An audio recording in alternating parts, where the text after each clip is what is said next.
Jam কিংবা জায়েদ খানের বালিশ নয়, শবনম ফারিয়ার কষ্ট ঢাকা ৮ আসন।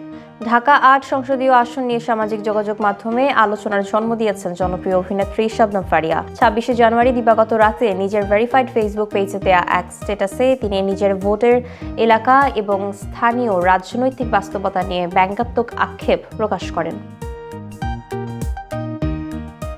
স্ট্যাটাসে তিনি লিখেছেন, শান্তিনগরে 24/7 জ্যাম নিয়ে আমার কোনো দুঃখ নাই, কিংবা আমার এলাকার কোনো মেয়ে জায়েদ খানের ছবি এমবুশ করা বালিশে ঘুমায়, এটাও আমাকে কষ্ট দেয় না। আমার একটাই কষ্ট, শান্তিনগর ৮ আসনে পড়ে আমি একজন ভোটার। মন্তব্যে স্পষ্ট হয়েছে স্থানীয় রাজনৈতিক পরিস্থিতি এবং ভোটার হিসেবে তার হতাশা।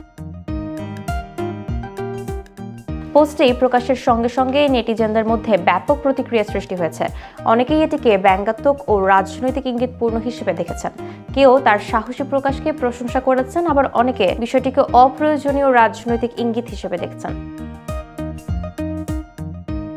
স্ট্যাটাসে শান্তিনগরের যানজট প্রসঙ্গ উল্লেখ করেছেন, যা স্থানীয় নাগরিক জীবনের দৈনন্দিন সমস্যার প্রতিফলন। তবে মূল ফোকাস ছিল ভোটার হিসেবে নিজের হতাশা প্রকাশ। নেটিজেনরা মজার ছলে মন্তব্য করেছেন। একজন লিখেছেন, আপনি ভাগ্যবতী, ফ্রিতে নিজের এলাকায় মারামারি দেখতে পারবেন। নির্বাচনের আগে কিছু ভুট্টা রেখে দিন শেষে পপকর্ন বানিয়ে দেখুন।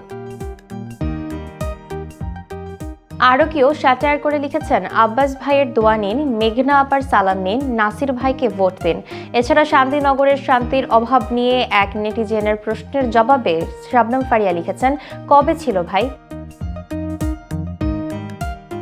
যদিও পরবর্তীতে তার পক্ষ থেকে বিস্তারিত ব্যাখ্যা পাওয়া যায়নি, তবুও এই পোস্ট বিনোদন, রাজনৈতিক অঙ্গন এবং সামাজিক সচেতনতার দিকেও আলোচনার জন্ম দিয়েছে। ঢাকা ৮ এলাকার ভোটার হিসেবে তার অনুভূতি এবং নাগরিক জীবনের বাস্তবতা এটিকে বিশেষভাবে নজর কাড়া করেছে।